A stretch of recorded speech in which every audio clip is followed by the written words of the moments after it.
एक ऐसा देश जिसकी चारों दिशाओं में से 3 भारत से तो एक हिमालय पर्वत के सहारे चीन से जुड़ी हुई है। एक ऐसा देश जहां घूमने आने वाले लोगों में सबसे ज्यादा भारतीय ही हैं। जी हाँ, मैं बात कर रहा हूँ नेपाल की। और आज मैं आपको नेपाल के सबसे खूबसूरत शहर पोखरा टूर की संपूर्ण जानकारी दे रहा हूँ। कैसे आप पोखरा घूमने आ सकते हैं, कब आना चाहिए, घूमने का सही तरीका क्या है, कहाँ कहाँ घूमने जाना चाहिए, कितना खर्चा हो जाएगा। स्पिरिचुअल टूर से लेकर एडवेंचरस टूर तक की तमाम यात्रा से जुड़ी पूरी जानकारी आज आपको मिलेगी। तो वीडियो को एक बार पूरा जरूर देखिएगा। आप नेपाल घूमने आइए या मत आइए, ये वीडियो देख लीजिए, आपका पोखरा टूर घर बैठे हो जाएगा। और ऐसे ही एंटरटेनिंग और इंफॉर्मेटिव वीडियोस देखते रहना चाहते हैं तो चैनल को सब्सक्राइब करें, साथ में बेल आइकन दबाने के बाद ऑल बटन पर क्लिक जरूर करें। तो चलिए चलते हैं पोखरा।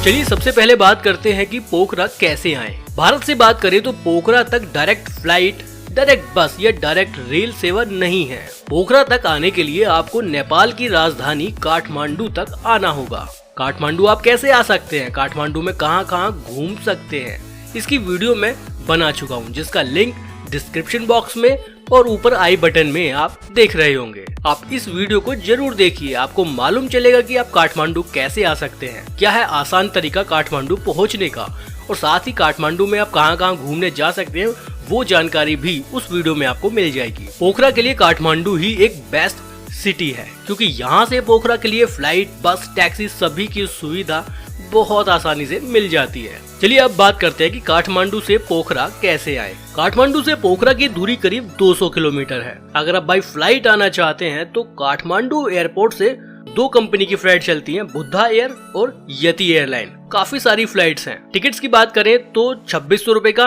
टिकट है काठमांडू टू पोखरा। अगर आप रिटर्न जर्नी भी करते हैं और साथ में बुक करते हैं तो 5000 के आसपास आपके आने जाने के टिकट बुक हो जाएंगे। 25 से 30 मिनट का समय लगता है काठमांडू से पोखरा पहुंचने में। पोखरा एयरपोर्ट एक डोमेस्टिक एयरपोर्ट है। अगर आप बाय बस आना चाहते हैं काठमांडू से तो बहुत से बसेस के ऑप्शंस अवेलेबल हैं, जिसमें डीलक्स बस, सुपर डीलक्स, वीआईपी डीलक्स और भी बहुत सी अलग अलग बसेस के ऑप्शंस अवेलेबल हैं। सुबह 6, 6:30 बजे से बसेस चलना शुरू होती हैं, जो 8-9 बजे तक हैं। सुबह जो बस 6:30 बजे चलती है वो करीब 3 बजे दोपहर में पोखरा पहुंच जाती है। जितनी भी बसेस के बारे में मैं आपको बता रहा हूँ ये सभी बस एसी बसेस हैं। टिकट्स की बात करें तो डीलक्स बस में 1100 रुपए नेपाली लगते हैं, सुपर डीलक्स में 1200 रुपए नेपाली और वीआईपी डीलक्स बस में 1600 रुपए नेपाली देने होंगे। अगर आप इंडियन करेंसी में पेमेंट करते हैं तो काफी ज्यादा कम हो जाएगा, यानी आपका 1100 रुपए वाला टिकट करीब 650-700 के आसपास लगेगा। उसी हिसाब से सुपर डीलक्स और वीआईपी डीलक्स में आपको पेमेंट देना होगा। इन बसेस की ऑनलाइन बुकिंग भी हो जाती है। हालांकि नेपाल रोडवेज की भी कुछ बसेस हैं जो आपको काठमांडू के बस स्टैंड से मिल जाएंगी। उन बसेस में किराया तो और भी कम रहता है, लेकिन वो ऑर्डिनरी बसेस हैं। बेस्ट है कि आप एसी कोचेस से जाइए, लग्जरी फील लेकर जाइए। पिकअप की बात करें तो काठमांडू में बहुत सारे अलग अलग पॉइंट्स हैं जहां से बस आपको पिक कर लेगी। 7-8 अलग अलग पॉइंट्स हैं जहां से आप काठमांडू से बस पिक कर सकते हैं, जिसमें सोरखुते, बालाजाऊ, बनस्थली, स्वयंभू, सीतापुलिया, कालांकी, नाई कैप और थानकोट। इन किसी भी जगह से आप ये बस पिक कर सकते हैं। ये बस आपको पोखरा के टूरिस्ट बस पार्क पे ड्रॉप करेगी। अगर आप चाहें तो काठमांडू से रेंटेड टैक्सी लेकर भी आ सकते हैं। चार्जेस की बात करें तो 3 to 4 सीटर कार का चार्ज करीब 12,000 रुपए नेपाली रहता है। 7 सीटर बोलेरो चाहिए तो करीब 16,000 नेपाली आपको देने पड़ेंगे। 14 सीटर टेम्पो ट्रैवलर चाहिए तो 24,000 नेपाली रुपीस, और बस अगर आपको चाहिए 35 सीटर तो 42,000 रुपए नेपाली आपको देने पड़ेंगे। तो ये कुछ टैक्सी के प्राइसेस हैं। जो भी मैंने प्राइसेस आपको बताए ये नेपाली करेंसी में है। इंडियन करेंसी में अगर पे करेंगे तो काफी कम हो जाएगा। नेपाली करेंसी और इंडियन करेंसी में कितना अंतर रहता है वो मैं आपको बता देता हूँ। देखिए, अगर आपके पास इंडियन 1000 रुपए हैं तो उससे नेपाली करेंसी में कन्वर्ट कराने पर आपको 1600 नेपाली रुपए मिल जाएंगे। तो आप उससे अंदाजा लगा सकते हैं कि आपको कितना पेमेंट करना पड़ेगा। अगर आप अपनी गाड़ी लेकर आए हैं काठमांडू तो पोखरा भी आप अपनी कार से ही जा सकते हैं। अपनी गाड़ी का एक परमिट बनवाना पड़ता है जो आप बॉर्डर पे ही बनवा चुके होंगे नेपाल में घूमने के लिए। उसके बाद आप पोखरा भी जा सकते हैं। परमिट कैसे बनता है उसकी जानकारी भी काठमांडू वीडियो में मैं आपको दे चुका हूँ। काठमांडू से पोखरा का 200 किलोमीटर का सफर बहुत खूबसूरत नज़ारों से भरा रहता है। पहाड़ों के बीच से बस चलती है, पहाड़ों के बीच से आपकी गाड़ी चलेगी। बहुत शानदार ये जर्नी रहती है। हालांकि बीच बीच में बहुत से अलग अलग शहर और छोटे छोटे गांव आपको देखने के लिए मिलेंगे जहां पर खाने पीने की सुविधाएं भी मिल जाती है। 7-8 घंटे का ये सफर आपकी लाइफ का एक मेमोरेबल टाइम बन जाएगा। इसके साथ साथ अगर आप काठमांडू से पोखरा अपनी गाड़ी से या फिर रेंटेड टैक्सी से आ रहे हैं तो बीच में एक पॉइंट है मनकामना रोपवे पॉइंट। आप वहां पर रुक सकते हैं और वहां से मनकामना रोपवे एंजॉय कर सकते हैं, जो नेपाल की सबसे बड़ी रोपवे राइड है। 525 रुपए का टिकट है अप एंड डाउन। मुझे लगता है कि आपको ये एक्सपीरियंस जरूर लेना चाहिए। ये जो आप देख रहे हैं ये मनकामना रोपवे का स्टार्टिंग पॉइंट है। यहाँ पर कार बाइक पार्किंग भी अवेलेबल है, हेलमेट रखने के लिए सेपरेट स्पेस है, मोबाइल आप चार्जिंग पर लगा सकते हैं और भी बहुत सी जनरल सुविधाएं आप यहाँ पर देख पाएंगे। ये रोपवे राइड नेपाल की सबसे बड़ी रोपवे राइड है और बहुत खूबसूरत नज़ारे आपको इस राइड में देखने के लिए मिलेंगे। 2 फेजेज है, पहला है चितवन और दूसरा है मनकामना गोरखा। खूबसूरत नज़ारों को एंजॉय करते हुए आप पहुंचेंगे मनकामना एंड पॉइंट पर। वहां पर मनकामना देवी का एक खूबसूरत मंदिर बना हुआ है। ये जो बाजार आप देख रहे हैं ये मनकामना मंदिर के ठीक पहले का बाजार है। आसपास में प्रसाद की काफी सारी दुकानें हैं, बच्चों के टॉयज की काफी सारी दुकानें हैं। कुछ खरीदारी करनी है तो आपको काफी कुछ यहाँ देखने के लिए मिल जाएगा। देखने में ऐसा नहीं लगता है कि ये एक वो पॉइंट है जहां हम रोपवे से पहुंचे हैं। फूड के लिए कुछ ढाबे रेस्टोरेंट्स भी बने हुए हैं। हालांकि यहाँ पर अगर आप रुकना चाहते हैं तो होटल और गेस्ट हाउस भी यहाँ मौजूद है। बहुत खूबसूरत जगह है ये। वहां पर मनकामना देवी का एक खूबसूरत मंदिर बना हुआ है, आपको वहां भी दर्शन करने जरूर जाना चाहिए।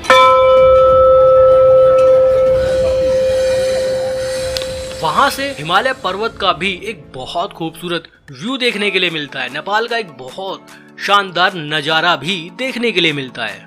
इस रोपवे राइड को एंजॉय करने में आपका मुश्किल से 1.5 से 2 घंटा लगेगा।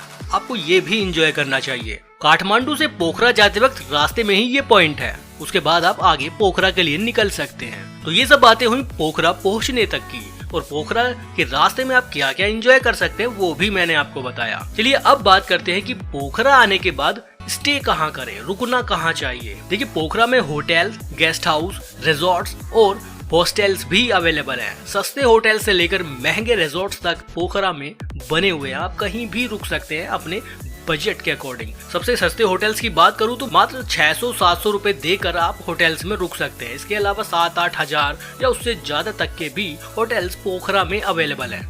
बात ये आती है कि पोखरा में किस लोकेशन पर होटल का चुनाव करें। चलिए वो भी मैं आपको बता देता हूँ। इससे पहले अगर आपको वीडियो अच्छी लग रही है तो एक लाइक जरूर करिएगा। कोई सवाल है तो कमेंट बॉक्स में पूछ भी सकते हैं। आप कहाँ होटल ले सकते हैं वो मैं आपको बताता हूँ। आप सिद्धार्थ राजमार्ग पर होटल ले सकते हैं। ये एक मेन रोड है। जब आप काठमांडू से पोखरा आएंगे तो इस रोड पर काफी सारे होटल्स हैं, आप यहाँ भी होटल ले सकते हैं। एयरपोर्ट भी इसी रोड पर मौजूद है पोखरा का, और काफी सारी टूरिस्ट प्लेसेस भी इसी रोड पर मौजूद है। तो ये एक अच्छी लोकेशन हो सकती है। आप डैम साइड रोड पर भी होटल ले सकते हैं। आप चाहे तो फेवा मार्ग पर होटल ले सकते हैं। पोखरा में एक बहुत खूबसूरत झील है जिसका नाम है फेवा। अब वहाँ उस लेक के आसपास भी होटल ले सकते हैं। आप बाई डैम रोड पर होटल ले सकते हैं। आप 50 मार्ग पर भी होटल ले सकते हैं। आप लेक साइड रोड पर भी होटल ले सकते हैं। तो जहां आपको कन्वीनियंट हो, जहां आपको सही लगे, आप उस रोड पर होटल ले लीजिए। ये जितने भी रोड्स मैंने आपको बताए हैं ये बेस्ट पॉइंट है जहां आप होटल का चुनाव कर सकते हैं। फूड की बात करते हैं। देखिए पोखरा खाने पीने के मामले में एक अच्छी जगह है। नेपाल का ऑथेंटिक फूड आपको यहाँ पर मिल जाएगा। साथ ही वेजिटेरियन से लेकर नॉन वेजिटेरियन फूड यहाँ पर आसानी से मिल जाता है। नॉन वेजिटेरियन खाने वालों के लिए तो बहुत से ऑप्शंस पोखरा में देखने के लिए मिलेंगे। जैसा मैंने लास्ट वीडियो में भी आपको बताया, आप ऑथेंटिक नेपाली वेजिटेरियन थाली जरूर ट्राई कीजिएगा। पोखरा में आपको काफी सारे बड़े बड़े रेस्टोरेंट्स में ये थाली मिल जाएगी। इसके अलावा लेक के रोड साइड में भी काफी सारे स्ट्रीट फूड के ऑप्शंस हैं, आप चाहें तो उन्हें भी एंजॉय कर सकते हैं। जैसे कि काठमांडू वीडियो में भी मैंने आपको बताया कि नेपाल में आपके इंडियन मोबाइल का नेटवर्क काम नहीं करेगा। 500 रुपए के आसपास खर्च होंगे, आपको नेपाली सिम मिल जाएगा जिसकी वैलिडिटी 7 दिन रहती है, जिसमें आपको पर डे 2 GB इंटरनेट और कॉलिंग के लिए करीब 100 रुपए के आसपास बैलेंस मिल जाता है। अगर आप नेपाली सिम से इंडिया में कॉल करते हैं तो एक कॉल का 4 रुपए कटेगा। अगर इंडियन आपको नेपाली सिम पर कॉल करते हैं तो उनका एक कॉल का 12 रुपए कटेगा। करेंसी के बारे में मैं आपको बता दूं, आप इंडो नेपाल बॉर्डर पर ही करेंसी कन्वर्ट करवा सकते हैं। आपके इंडियन 10,000 रुपए के 16,000 नेपाली रुपए आपको मिल जाएंगे। हालांकि नेपाल में इंडियन करेंसी भी चलती है तो कोई इश्यू आपको नहीं होगा। चलिए अब बात करते हैं कि पोखरा में कहाँ कहाँ घूमने जाएं। पोखरा में घूमने के लिए बहुत कुछ है, मैं आपको सभी पॉइंट्स बताऊंगा कि आपको कहाँ कहाँ घूमने जाना चाहिए और घूमने का तरीका क्या है। पब्लिक ट्रांसपोर्ट से, बसेस से, टैक्सी से कैसे आप बहुत आसानी से और बहुत कम खर्चे में घूम सकते हैं, वो मैं आपको इस वीडियो में अब आगे बताने वाला हूँ। अब पोखरा में डेविस फॉल देखने के लिए चले जाइए। ये जो जगह आप देख रहे हैं, ये डेविस फॉल का एंट्री पॉइंट है। सिद्धार्था मार्ग पर ही डेविस फॉल मौजूद है। आसपास में कुछ दुकानें भी है, अगर आपको कुछ खरीदारी करनी है तो वो भी आप यहाँ पर कर सकते हैं। यहाँ पर 100 रुपए एंट्री टिकट भी है। जैसे ही अंदर एंट्री करते थे तो एक पूरा मैप बना हुआ है जिसमें इंडिकेशन दिए गए हैं कि आपको कहाँ कहाँ यहाँ पर घूमने आना है। खूबसूरत जगह है, एक पार्क जैसा फील होता है शुरुआत में, और इसी पार्क में घूमते घूमते राइट साइड में एक और अलग रास्ता डाइवर्ट होता है जो डेविस फॉल तक लेकर जाता है। हालांकि आप डेविस फॉल के एकदम बहुत करीब नहीं जा सकते, वहां पर नहाने की भी परमिशन नहीं है। हालांकि रास्ता ही नहीं है वहां तक जाने का। ऊंची ऊंची लोहे की रेलिंग लगाई गई है क्योंकि ये वाटरफॉल थोड़ा ज्यादा खतरनाक है। और आप यहाँ पर देख पाएंगे कि पत्थरों की बहुत खूबसूरत कलाकृति बनी हुई है। ये बहुत प्राचीन है। आप यहाँ देख भी रहे होंगे कि एक शिवलिंग बना हुआ है, नंदी महाराज की एक खूबसूरत पत्थर से बनी प्रतिमा बनी हुई है और ये बहुत ज्यादा प्राचीन है। चलिए आगे चलते हैं और आगे आपको दिखाते हैं कि आप यहाँ कहाँ कहाँ घूम सकते हैं। नेपाली सांस्कृतिक पोशाक के साथ आप यहाँ फोटो क्लिक करा सकते हैं। कुछ स्टैचू आप यहाँ पर देख रहे होंगे, इनके साथ आप फोटो क्लिक करा सकते हैं। अब बहुत अल्टीमेट एक्सपीरियंस रहता है और थोड़ा सा फनी भी। जैसे कि मैं आपको पहले बता रहा था कि यहाँ पर कुछ आसपास में दुकानें भी मौजूद हैं। यहाँ पर आप नेपाल के मैन्युफैक्चर्ड कपड़े भी परचेज कर सकते हैं। डेविस फॉल घूमने के बाद डेविस फॉल के ठीक सामने थोड़ा सा आगे गुप्तेश्वर महादेव मंदिर भी देखने जाया जा सकता है। ये मंदिर भी बहुत लाजवाब है। जैसे मुख्य गेट में हमने एंट्री की तो आसपास में काफी बड़ा मार्केट बना हुआ है जहाँ पर आप खरीदारी कर सकते हैं। नेपाली चीजें आपको यहाँ देखने के लिए मिल जाएंगी। उसके बाद मंदिर में एंट्री की तो देखा कि मंदिर परिसर बहुत बड़ा है और बहुत अल्टीमेट है, बहुत खूबसूरत जगह है। यहाँ पर विष्णु भगवान की लेटी हुई प्रतिमा भी मौजूद है। आपने ये फोटो गूगल पर, इंटरनेट पर बहुत ज्यादा देखा होगा। ये पोखरा के गुप्तेश्वर महादेव मंदिर में मौजूद है। यहाँ पर एक गुफा भी है जिसमें भी हमें जरूर जाना चाहिए। चलिए मैं आपको गुफा की तरफ ले चलता हूँ। ये जो नज़ारा आप देख रहे हैं, ये नज़ारा भी आपने गूगल पर बहुत ज़्यादा देखा होगा, बहुत ज़्यादा इसके फोटोज देखे होंगे। चलिए मैं आपको इन सीढ़ियों से नीचे लेकर चलूंगा और मेन गुफा में भी लेकर चलूंगा और आपको दिखाऊंगा कि वहाँ क्या है। इसके लिए एक टिकट काउंटर है। यहाँ पर 50 रुपए नेपाली देने के बाद एंट्री टिकट मिल जाता है। चलिए टिकट लेकर चलते हैं अंदर। ये जो सीढ़ी नुमा रास्ता है, इस रास्ते पर भी बहुत ही खूबसूरत कलाकृति देखने के लिए मिलती है। ये है गुफा का मुख्य द्वार। चलिए अंदर चलते हैं। यहाँ बहुत ज्यादा अंधेरा है और ये गुफा ना पहाड़ के नीचे बनी हुई और रास्ता पूरी तरह से नीचे की तरफ जाता है। पहाड़ों से थोड़ा थोड़ा पानी भी यहाँ पर निकल रहा है। बहुत अल्टीमेट जगह है। नीचे भोले बाबा की एक प्राचीन शिवलिंग मौजूद है। ये जो आप शिवलिंग देख रहे हैं, ये भोले बाबा की बहुत प्राचीन शिवलिंग है। इस जगह की खोज बहुत ज्यादा पहले नहीं हुई है, पिछले कुछ सालों में ही इस जगह को खोजा गया है। हालांकि यहाँ पर एक और गुफा मौजूद है जो और भी ज्यादा नीचे की तरफ जाती है। फिलहाल उसे लोगों के लिए बंद किया हुआ है। तो ये एक्सपीरियंस भी एक बहुत बड़ा लाइफ टाइम एक्सपीरियंस रहता है। इसके बाद आप वर्ल्ड पीस पगोडा देखने के लिए जा सकते हैं। इसी रोड पर थोड़ा और आगे जाने के बाद वर्ल्ड पीस पगोडा मौजूद है। हालांकि वहां के लिए थोड़ी सी पैदल ट्रैकिंग करनी पड़ती है, थोड़ा सा पैदल पहाड़ों पर चलना पड़ता है, तभी हम पीस पगोड़ा तक पहुंच पाएंगे। लेकिन इस छोटी सी पैदल ट्रैकिंग में भी बहुत से खूबसूरत नज़ारे देखने के लिए मिलते हैं। बीच बीच में छोटे छोटे फूड स्टॉल बने हुए हैं जहाँ पर आप खाने पीने की कुछ चीजें परचेज भी कर सकते हैं। रास्ते से व्यूज भी बहुत अच्छे देखने के लिए मिलते हैं। ये जो सामने आप देख रहे हैं ये है वर्ल्ड पीस पगोड़ा, विश्व शांति स्तूप। हम दोपहर के समय यहाँ पर मौजूद है तो बहुत ज्यादा भीड़ नहीं है। अगर आप इवनिंग में आएंगे, शाम के वक्त आएंगे तो आप काफी ज्यादा भीड़ भाड़ यहाँ पर देखेंगे। और इस जगह पर पहुंचने का सही समय भी इवनिंग ही है, या फिर आप अर्ली मॉर्निंग आ जाइए तो आप काफी ज्यादा यहाँ पर इंजॉय करेंगे। इस पॉइंट से फेवा झील का भी एक बहुत खूबसूरत व्यू देखने के लिए मिलता है। साथ ही पोखरा शहर का भी एक खूबसूरत व्यू देखने के लिए मिलता है। ये जो आप नजारा देख रहे हैं ये पोखरा सिटी है और साथ में ये जो झील आप देख रहे हैं ये फेवा झील है। तो ये खूबसूरत नजारा भी वर्ल्ड पीस पगोड़ा के पास से ही देखने के लिए मिलता है और इस पॉइंट को पोखरा व्यू पॉइंट के नाम से भी जाना जाता है। वर्ल्ड पीस पगोड़ा घूमने के बाद आप आगे शिवा टेम्पल देखने के लिए जा सकते हैं, जहां पर आप शिवा स्टैचू के दर्शन करेंगे और वो मंदिर भी बहुत बड़ा है। चलिए वहां आपको लेकर चलते हैं। वहां जाने वाला रास्ता भी थोड़ा सा अजीबोगरीब है, रास्ता कहीं कहीं से टूटा फूटा है, लेकिन बहुत एडवेंचरस वो जर्नी रहती है। पार्किंग के बाद थोड़ा सा पैदल चलना पड़ता है मुख्य मंदिर तक पहुंचने के लिए। फाइनली हम मंदिर के पास पहुंच चुके हैं और यहाँ से भी पोखरा सिटी का खूबसूरत व्यू देखने के लिए मिलता है। ये मंदिर का मुख्य गेट है। सामने नंदी महाराज की बड़ी सी मूर्ति है और ठीक उनके सामने भोले बाबा की एक बहुत विशाल मूर्ति बनी हुई है। ये नज़ारा बहुत अद्भुत लगता है। कैमरा शायद इसकी खूबसूरती को जस्टिफाई नहीं कर रहा होगा, लेकिन जब आप खुद यहाँ पर आएंगे तो आपके रोंगटे खड़े हो जाएंगे इस नज़ारे को देखने के बाद। बहुत सी शिवलिंग से इस मंदिर को सजाया गया है। मंदिर के चारों तरफ बहुत सी सैकड़ों शिवलिंग बनी हुई है। सुबह के वक्त या शाम के वक्त यहाँ घूमने का एक अलग ही मजा है। मंदिर के ठीक पीछे एक बहुत बड़ा शिव जी का डमरू बनाया गया है। तो एक एक चीज यहाँ की बहुत यूनिक है और यहाँ से भी पोखरा का एक खूबसूरत नजारा हम देख रहे हैं। शानदार पॉइंट है। पोखरा के मस्ट विजिटिंग प्लेसेस में से एक है ये शिवा मंदिर।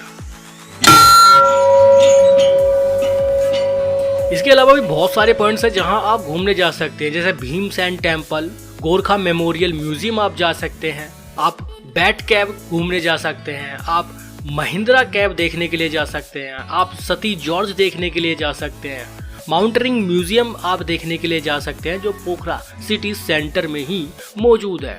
सारंगकोट आप जाइए जहां से आप सनराइज देख सकते हैं, लेकिन उसके लिए आपको नेक्स्ट डे अर्ली मॉर्निंग ही जाना पड़ेगा। कैसे आप इन सब जगहों पर घूमने जा सकते हैं वो भी मैं आपको बताऊंगा। फिलहाल मैं आपको यहाँ के एक मेन पॉइंट विंध्यवासिनी टेम्पल लेकर चलता हूँ जो सिटी सेंटर से मात्र 2 किलोमीटर की दूरी पर है। ये जो बाजार आप देख रहे हैं ये मंदिर के बाहर का मुख्य बाजार है। यहाँ से थोड़ी सी सीढ़ियाँ चढ़कर मुख्य मंदिर तक पहुँचा जा सकता है। ये जो आप खुला खुला परिसर देख रहे हैं ये विंध्यवासिनी मंदिर का परिसर है। यहाँ पर 3 से 4 अलग अलग मंदिर हैं। उन सभी मंदिर में लोग दर्शन करने के लिए आते हैं। नेपाल में इस मंदिर की बहुत बड़ी मान्यता है। हालांकि जितने भी भारतीय टूरिस्ट यहाँ घूमने आते हैं वो विंध्यवासिनी मंदिर में दर्शन करने भी जरूर आते हैं। अब मैं आपको बताता हूँ कि इन सभी जगहों पर घूमने कैसे जा सकते हैं और सस्ता तरीका क्या है इन सभी पॉइंट्स को घूमने का। आप चाहे तो पोखरा का डे टूर पैकेज बुक कर लीजिए। पोखरा आइए, किसी भी टूरिस्ट एजेंसी से बात कीजिए, आप उनको बोलिए कि आपको इन सभी साइट्स को विजिट करना है, वो आपको पैकेज बना के दे देंगे।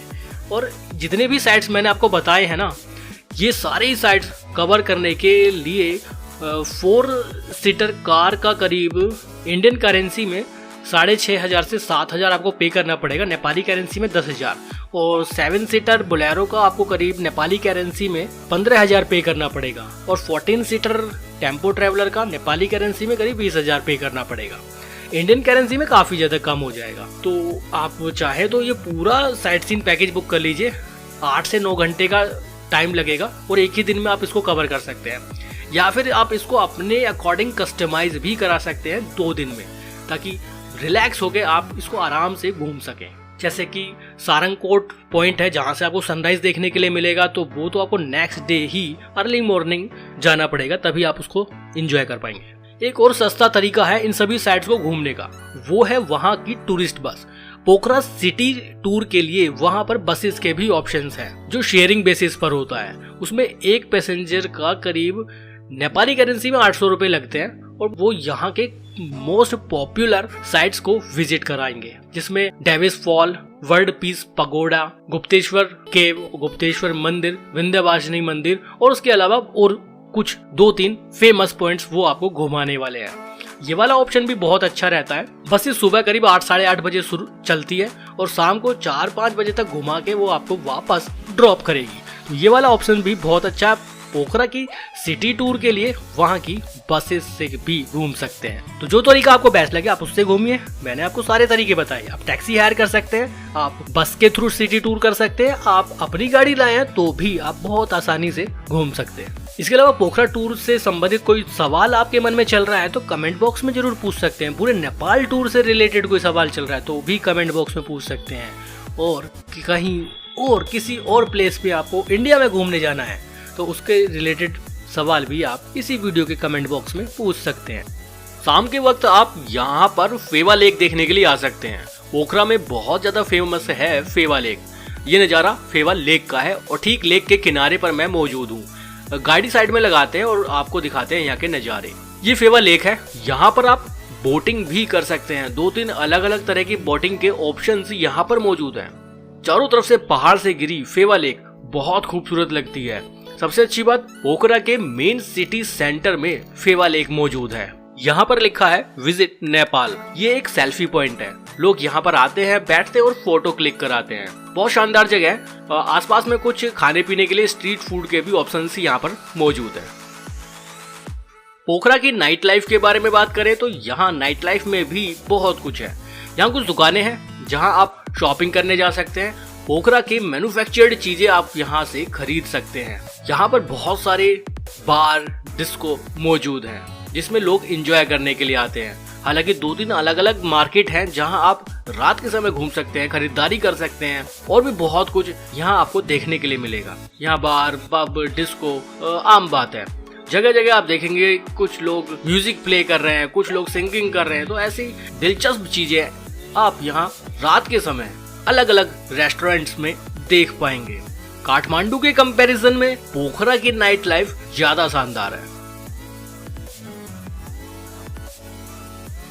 बजट की बात करें तो बहुत कम खर्चे में आप यहाँ सभी जगहों पर घूमने जा सकते हैं। डिपेंड आप ही पर करता है कि आप किस तरह का टूर करते हैं। आप काठमांडू आइए बसेस से और काठमांडू से पोखरा आप बस के थ्रू आ सकते हैं। बहुत कम खर्चे में पहुंच जाएंगे। साथ ही पोखरा में अगर आप हॉस्टल्स लेते हैं तो वो आपको बहुत कम प्राइस में देखने के लिए मिल जाएगा। साथ ही आप घूमने के लिए वहाँ के city tour bus package book कर लीजिए, वो भी अब बहुत कम खर्चे में आपका हो जाएगा। डिपेंड टोटली आप पर करता है कि आप किस तरह का टूर करना चाहते हैं। बजट फ्रेंडली टूर है नेपाल टूर। ये वीडियो अच्छी लगी तो लाइक शेयर जरूर करिएगा। चैनल पर नए हैं तो सब्सक्राइब करके जाइएगा। फिर मिलेंगे आपसे एक नई वीडियो पर एक नई जगह की इंफॉर्मेशन के साथ। आज के लिए इतना ही। बहुत बहुत धन्यवाद। हर हर महादेव।